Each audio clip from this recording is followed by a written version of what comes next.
जाते वक्त क्या उन्होंने भी माफी मांगी आपसे? और क्योंकि साथ हमें नहीं ही दिखा।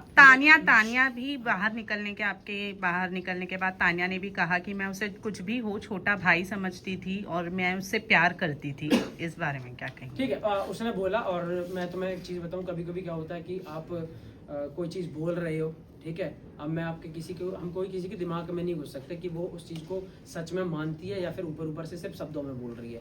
अगर उसे बाद में भी ऐसा लग रहा है तो क्या पता, हो सकता है कि उसके मन में ऐसा हो, वो मेरे बारे में अच्छा सोचती है। लेकिन वो मुझे हमेशा क्यों नहीं लगा, क्योंकि मुझे शब्दों में तो वो चीज़ दिखाई दी क्लियर, लेकिन कभी भी रिस्पॉन्स और सपोर्ट करने की जब जगह आई, मैं अगर आप सबसे ये बोलता हूँ कि यार मैं आपको बहुत आगे बढ़ते हुए देखना चाहता हूँ, तो ये मैंने बोल दिया ठीक है, लेकिन कभी आपको जरूरत पड़े तो मुझे आपका साथ भी देने की जरूरत हो, तो इसका मतलब मैं आपको सपोर्ट करता हूँ। सपोर्ट करने की जब बात आती है तो आप बिल्कुल मुझे नॉमिनेट भी कर देती हो, मेरे बारे में टास्क में उल्टा बोल देती हो, और इधर आप मुझे कहती हो कि मैं आपको आगे बढ़ते देखना चाहती हूँ। तो वो चीज़ मुझे कभी ज़्यादा फील नहीं हुई। हो सकता है कि वो वाकई में अच्छा सोचती हूँ, पर वो चीज़ मुझे कभी जेन्युइनली फील नहीं हुई कि उन्होंने मुझे आज तक भी कैप्टनसी में कभी मुझे एक वोट दिया हो, नॉमिनेशन से बचा लिया हो, या मेरी तारीफें कहीं खुल के कर दी हो कि अरे नहीं सलमान भाई मृदुल है और मृदुल तो मैं छोटा भाई मानती हूँ। ऐसी चीज़ें नहीं मिली। बस मुझे कभी समझाने के लिए 5 मिनट में उन्होंने समझाया तो मुझे वो जेन्युइन फील नहीं आई। बाकी फरहाना को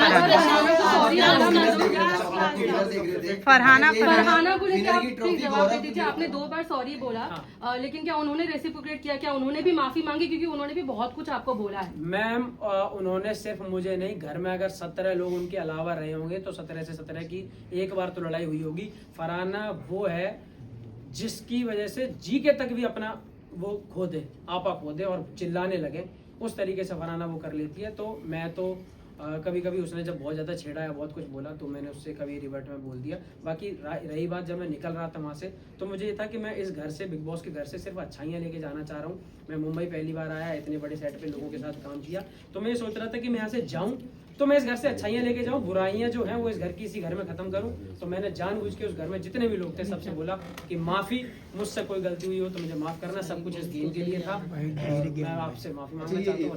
एविक्शन का जो रकम है, ये गौरव अगर ट्रॉफी लिफ्ट करते हैं विनर की, तो ये जो एविक्ट हुए आप, इसका जो इमोशनली आपको कहीं ना कहीं हार्ट फेल हुआ है, तो ये आपको लगता है कि फिर चीजें सही हो जाएगी? मैं गौरव का भाई मेरा घर चला रहा है कि गौरव अच्छी बात है, जीते तो मुझे ये लगेगा चलो शो में एक अच्छा बंदा जीत गया, मेरा थोड़ा दोस्त जीता। अपने हारने का या फिर अपने निकाल देने का तो मुझे थोड़ा सा रहेगा ही, क्योंकि मैं अपने लोगों को क्या जवाब दूं जो रात दिन मेरी वजह से वो देख रहे हैं शो। वो ये कह रहे थे भाई हम तेरी एक झलक दिखती थी, पर हम 24/7 टीवी पे लगा के बैठे रिचार्ज करवा के कि मृदुल कुछ बोलेगा कहीं दिखेगा, हम उसमें भी राजी हैं। सोचो, एक चीज समझो, 80 दिन बाद भी मेरे लोगों ने हिम्मत नहीं आ रही। सबसे बड़ी बात, मैं गया हूं, मैं उन्हें दिखा नहीं, शो में मैं उन्हें बहुत ज्यादा एक्टिव नहीं दिख रहा हूं, तब भी 80 दिन बाद वो आज इस तरीके से खड़े हैं कि पहले दिन जो रिजल्ट था